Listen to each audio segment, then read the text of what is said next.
Good morning, everyone, and thank you, first of all, to Matt Hill for organizing this amazing event. It is, first day was absolutely phenomenal. I've heard so many positive things, so I'm looking forward to a second day, and thank you, everyone, for coming out such, early morning. I feel incredibly grateful to be here today in front of everyone talking about my clinical experience and giving you a little bit of information about how we're accessing cannabis in Canada, some of the practicalities. And it's truly an honor to be amongst peers, amongst researchers, amongst some of my cannabis idols. So it's always such a privilege to be here. So I feel truly honored. I do have a number of disclosures. I've recently taken on a position at Canopy Growth Corp as Director of Global Medical Services. And prior to that, I have had a number of interactions with industry, but this is a talk that has been developed independently of any industry input. So what I'd like to cover today are a few things. I'd like to review how patients are able to access cannabis under the Cannabis Act, understand what the healthcare practitioner's role is and what their responsibilities are with regards to medical cannabis and counseling patients, and get into a little bit of the nitty-gritty as to actually how to write a prescription or a medical document for cannabis, and talk a little bit about how we provide guidance around dosing, around strain selection. So cannabis has been available in Canada for medical purposes since 2001. There have been a number of different regulatory regimes by which we are accessing cannabis. It started off in 2001 with the MMAR, morphed into the MMPR in 2014. The main difference between these two regulations was that under the MMAR, physicians were partially sidelined. They had to fill out a form, but that form went to Health Canada, and it was Health Canada who ultimately provided the approval for patients to be able to purchase and access cannabis.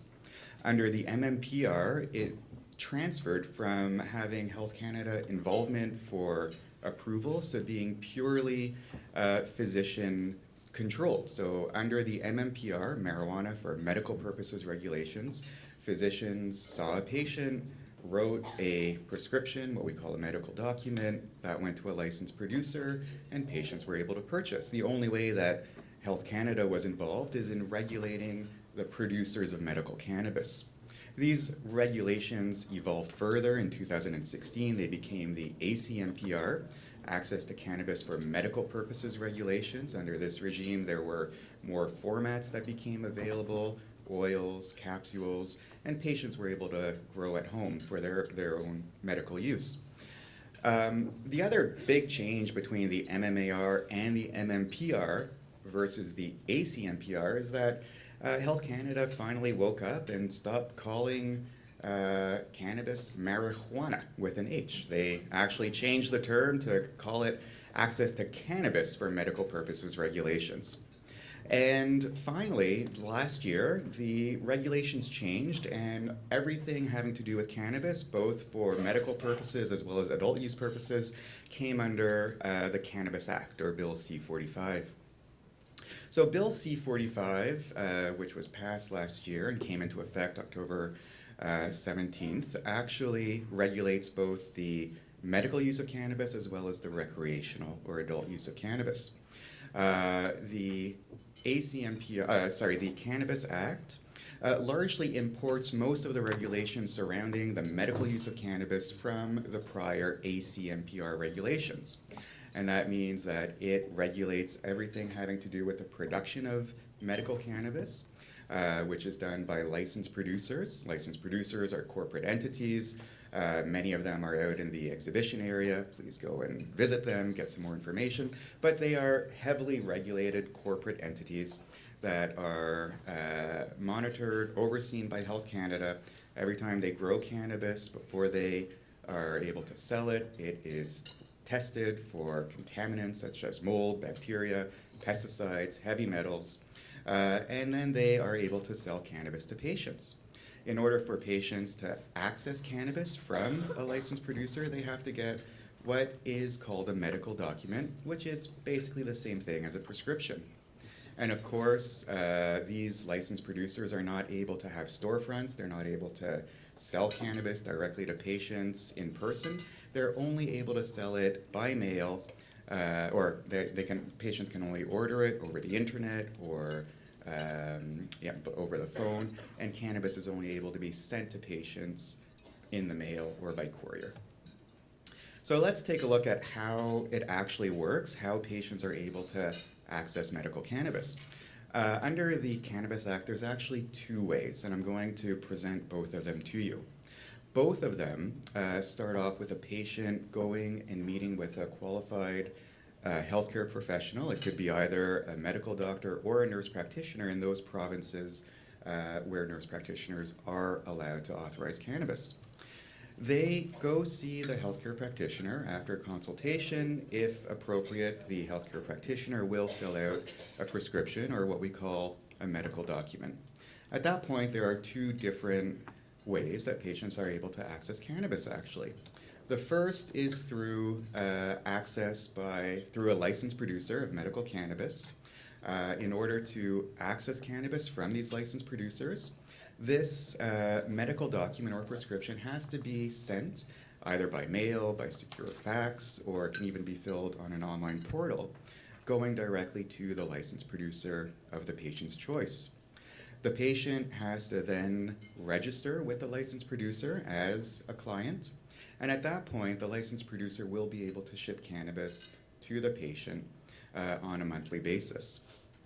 And that's how patients can get access to cannabis through that way.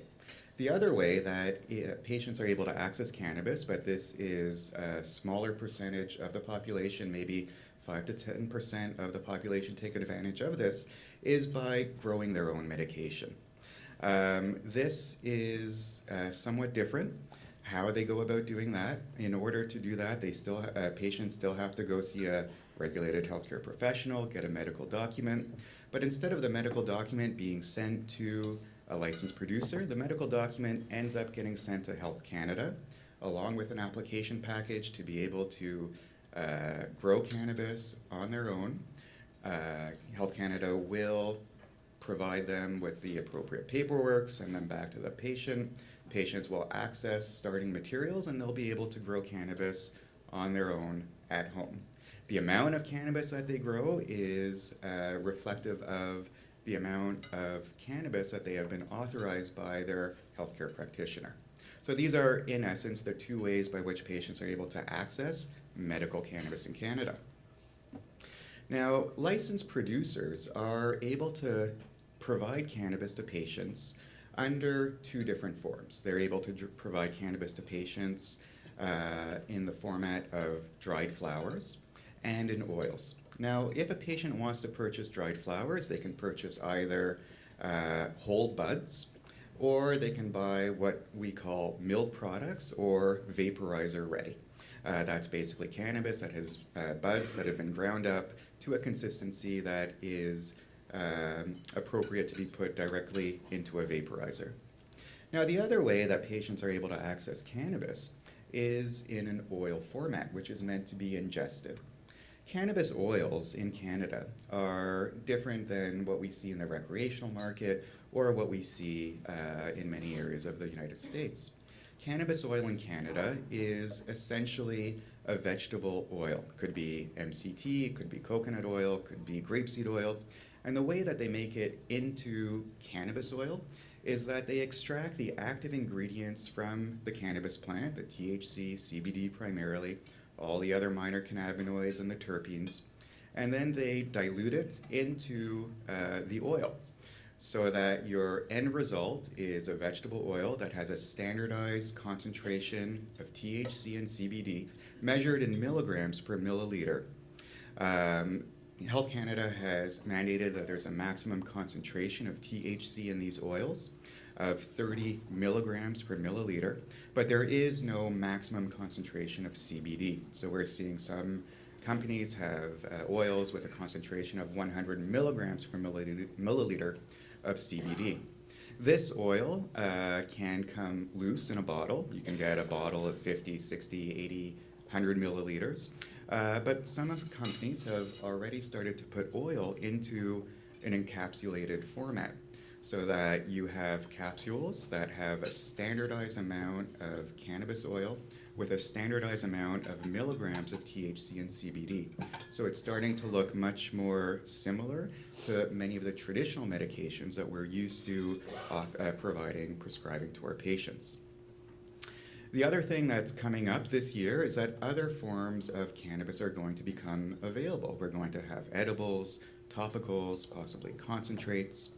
And we also have to remember that as healthcare professionals, we have to keep in mind what type of format we're recommending to our patients, because different formats have different effects on the body with regards to pharmacokinetics and dynamics, as we had learned yesterday.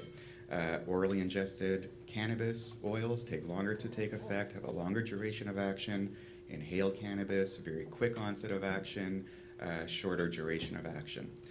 Because probably the majority of our patients who are using cannabis for medical purposes are treating chronic medical conditions, what we're seeing is that oils, which are often dosed once, 2 or 3 times a day, are usually the mainstay of treatment. And then we provide inhaled cannabis for breakthrough symptoms or episodic symptoms. Very similar to how we have patients who have chronic pain who are on opioids, who use long-acting opioids 2 times a day, and then quick-acting opioids on an as-needed basis. Now, I mentioned that in order for patients to access medical cannabis, they have to go see a healthcare provider and get what we call a medical document. This medical document is basically a prescription. But we're not allowed to call it a prescription because you can't prescribe something that doesn't have a drug identification number. So the government gets around this in a cutesy way by saying it's really a medical document, but you have to treat it the same as a prescription. But when we start delving down into it a little bit more, it really isn't a prescription either, because you're not prescribing a specific product. A medical document is a document that authorizes patients to purchase medical cannabis, a certain quantity per month for a period of time. So it's very different from a prescription, where a prescription, you prescribe a specific medication, a specific dose for a specific period of time. So a medical document is more of an authorization to purchase cannabis and not prescribing a particular strain, variety, or chemovar. You can write a medical document to allow patients to access cannabis for a maximum of 1 year. And licensed producers, in respect to the medical document, will be able to ship 30 days worth of medication to the patient every 30 days. Now, each provincial regulatory body that oversees physicians and nurse practitioners may have their own recommendations for healthcare providers on what they should or should not include on a medical document. And I should make a note that there are generic medical documents that are available on the Health Canada website. These can be used and should be accepted by all licensed producers, but each licensed producer on their website also has downloadable medical documents that is company specific. These medical documents, once they are filled out, can be sent to the licensed producer of the patient's choice, either by mail, can be sent by secure fax, and some companies have also made the process easier by creating an online portal where physicians can get registered and sign their patients up basically in real time once they register on their online portal. So let's look at what is involved in actually filling out the medical document. The medical document obviously has all of the information having to do with the practitioner, and that's nothing that I have to go through because it's everything that you would write on a regular prescription. What's different about a medical document for cannabis or a prescription for cannabis is the information you have to put about the patient and the dose of cannabis being used. So, of course, you have to put the name and the date of birth of the patient. That is the minimum required information. Some licensed producers on their medical documents might have other required information, such as an email or a telephone number. Now, what people always get bogged down on and scratch their head is, what do I actually write on a medical document in terms of dose, quantity, duration of time? Now, what we're mandated to write on a medical document is actually the amount of grams per day that a patient is able to purchase for a specific period of time. So what we're seeing here is a medical document where we put patient John Snow, their date of birth, the daily amount of dried marijuana to be used by the patient is 1 gram a day, is what I put. That's an absolute standard prescription that I would write, and for a period of time of 4 months. And what that practically means is that a patient is able to access 30 grams of dried cannabis flower each month for 4 months. Now, what's weird about the medical document is that it's not a prescription, it's an authorization. And that means that we are writing an authorization for patients to purchase dried marijuana. And even if we have an elderly patient who we say, we want you to use CBD oil, we can't write CBD oil or cannabis oil on the medical document. It has to be written in grams per day of dried cannabis flowers. So this is incredibly confusing. And I want everyone here who is thinking of writing a medical document not to get too bogged down in the details. The herbal cannabis that we are actually authorizing is for herbal cannabis, but each company, when they are selling oils, will have their own specific way of converting this into how much oil a patient is able to purchase. So I will give you an example here. Let's say our patient, John Snow, wants to purchase 30 grams worth of cannabis products. That means they can purchase any combination of different products of dried flowers or oils or a combination of both. So this patient has decided to purchase 5 grams of high CBD flower, 10 grams of a 1-to-1 flower, 5 grams of high THC flower, and then they also want to buy some oils. So they bought 1 bottle of CBD oil and 1 bottle of THC oil. How does the oil what is the oil? How many grams of cannabis is that? So each licensed producer will decide on their own what their equivalency factor is. Some licensed producers will say 1 bottle of oil equals 5 grams of dried cannabis flower. Other producers will say 1 gram of oil equals 10 grams of dried cannabis flower. In the example I gave you, it just so happens that this producer is 5 grams of flower equals 1 bottle of oil. So if you provide a prescription or a medical document for them to access 1.5 grams a day, this is usually sufficient for them to buy a sufficient variety of products to be able to get the products that they do require. Now, I should note that on the medical document provided by Health Canada, there is nothing there that allows us to specify the format, whether it's dried flower or oils. It also doesn't require us to specify a THC maximum concentration.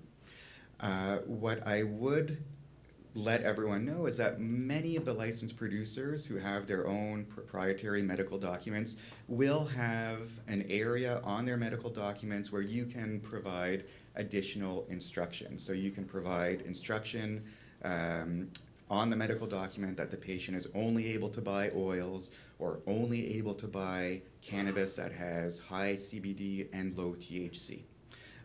So I would encourage you to use those documents in order to be able to provide further guidance to make it more similar to a prescription and less akin to an authorization.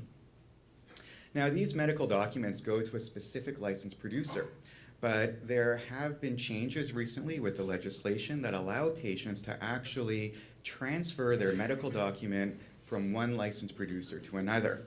All they have to do is call up the licensed producer, say, I'm not happy with whatever, please send it to producer X or Y. This usually happens within 24 or 48 hours and is very beneficial to patients, especially given that nowadays we're seeing some providers having lack of product availability. So sometimes patients have to shop their medical document around in order to find the products that work for them.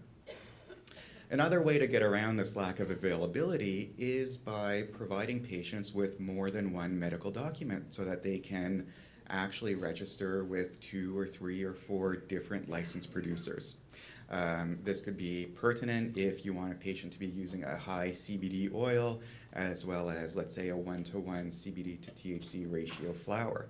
And licensed producer A might have the oil but not the flower, and vice versa for producer B. So these are situations where it might be convenient to have a patient registered with more than one licensed producer. Sometimes there are back orders. If this happens, you can either change licensed producers, you can have more than one producer, and you can also consider using a similar strain or variety. And it could be beneficial for patients before they choose their licensed producer to actually talk to the producer, figure out if they have had backorder issues in the past. Now, we're living in a context where we have access to both medical cannabis as well as adult use cannabis. And many people would say, well, it's just easier for me not even to deal with this, just to tell my patients to go access cannabis at the Ontario Cannabis Store.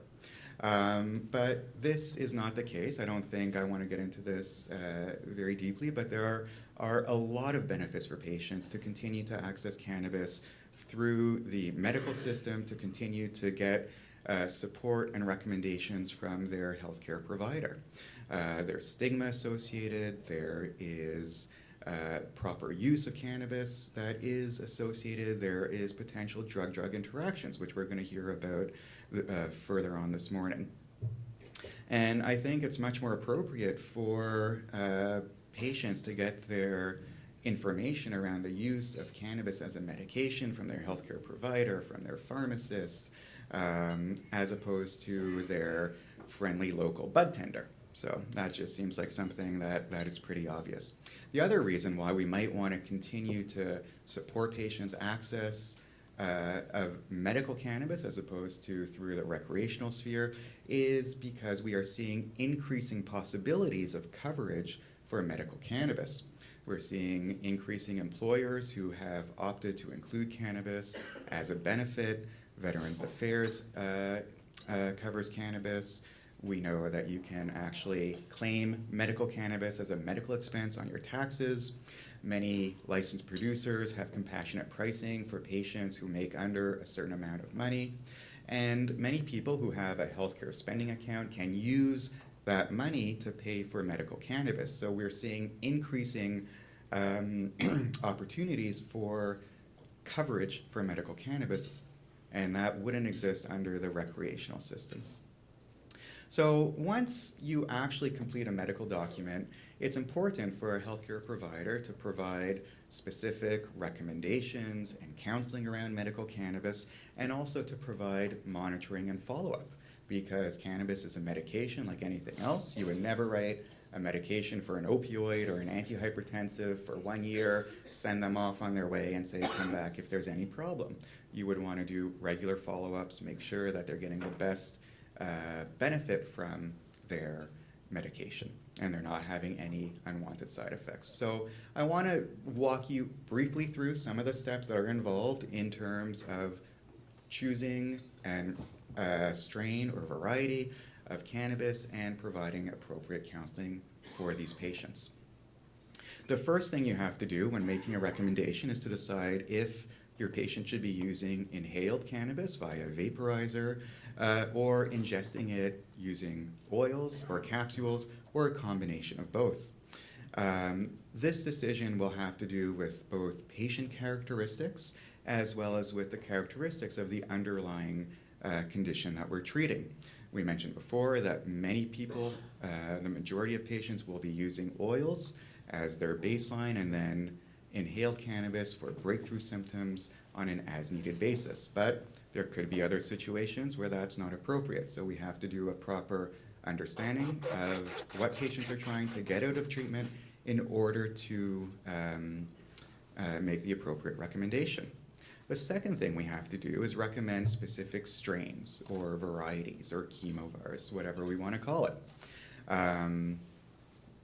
And when we're talking about that, we really are usually talking, if it's about oils, the concentration of THC and CBD in milligrams per milliliters, and if it is for flowers, we're talking about the percentage of THC and CBD per dried weight. Now, we know that each strain or ratio of THC to CBD can provide different effects. Usually the THC dominant strains, or the THC is what causes the adverse effects, the unwanted side effects. And what we usually recommend is to start low, go slow, since there is no specific dose that is right for any condition. And when we start low, go slow, it's not only quantity, it's also the percentage or the concentration of THC.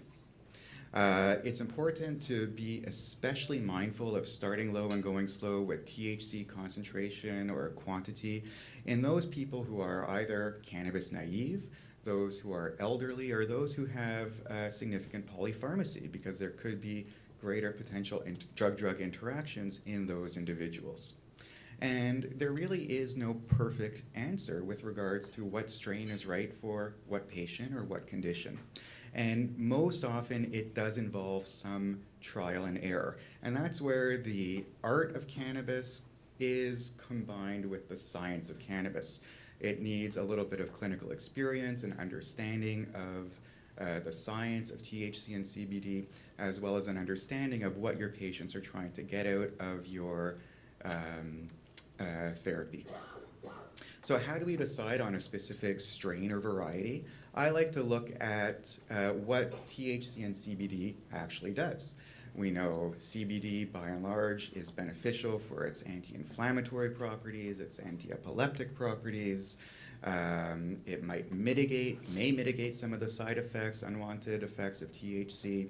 There may be some effects for anxiety. There may be some antipsychotic effects, whereas THC is the more euphoric-inducing cannabinoid. It is known to be more effective for neuropathic pain. It's better for spasticity, for nausea, for vomiting, potentially for sleep. So when we're looking at what symptom patients are trying to control, we have to look at which cannabinoids may be more useful for that patient. So what in my mind, when I see a patient, this is the general approach that I like to take. I say, okay, a patient may have, let's say they have chronic pain. I think, well, what kind of chronic pain is it? So if a patient comes in and it's arthritic type of pain where it has to mostly do with inflammation, I'll say, well, let's start off with CBD, because we know CBD can be very effective as an anti-inflammatory and an analgesic that way. If someone came in, though, and they had chronic pain and it was purely neuropathic, I would most often start off with at least some THC content, because we know that THC is a much stronger driver of analgesia in the neuropathic pain models. With epilepsy, someone came in with treatment-resistant epilepsy, I wouldn't suggest THC, I would recommend a CBD dominant product. So we really have to remember what we're treating in order to provide at least some guidance around appropriate strain or variety recommendations. So a few kind of general recommendations and key concepts that I'd like to review quickly. The first thing is that when patients are using cannabis, and they're starting to use cannabis, you really, really have to provide them the knowledge that they shouldn't be getting high. That is not the point. People who are using cannabis, if they say, well, I used it and I got really, really high, it was unpleasant, I don't want to use it again, they basically were using too much. Patients should be able to get physiologic benefit, whether it be analgesia, whether it be antispasticity, whether it be anti-epileptic, at a point before they start getting high or feeling that psychoactivity. So it's important for patients to realize that. It's also important to understand that once an optimal dose has been identified, usually that dose remains stable over time. And if you are starting someone on medical cannabis with the intention of reducing their other medications, it's incredibly important to not change other medications at the same time. If you are withdrawing someone from one medication, starting them on cannabis, they could be having side effects to initiating one medication or withdrawing from another medication. So stabilize your patient on cannabis before you start down titrating them on their other medications. And of course, in order to start low and go slow, there's very clear steps that we can take. I don't want to get into the nitty-gritty of this because we don't have the time or the capacity, but the basic steps are to find your lowest effective dose, whether it's by inhalation or ingestion. Your lowest effective dose is that dose that provides you improvement in symptom management without unwanted side effects. Once you determine the duration of effect of that lowest effective dose, you can start dosing it once a day, twice a day, 3 times a day, and or as needed. And then, of course, once that has been established, you've chosen your variety, your method of administration, you found your dose, you have to monitor your patients. Just like any other medication, you have to monitor them for potential side effects, adverse events, change other medications. And it's important to treat it like any other medication and make sure that if you're providing someone with a medication that it is having its intended effect, that they should have improvement in symptoms, improvement in function, and potentially reduction in other medications. So a quick summary. Medical cannabis is regulated via the Cannabis Act, and that allows patients to purchase cannabis from a licensed producer or to grow it on their own. Medical documents should be considered equivalent to a prescription, and healthcare providers should be comfortable in providing counseling around this. And healthcare providers play an important role in supporting a patient's journey in medical cannabis. I think every healthcare provider should be knowledgeable to be able to provide at least the minimum amount of counseling when patients are asking about cannabis. So thank you very much. This is a picture of my 3-week-old Gigi.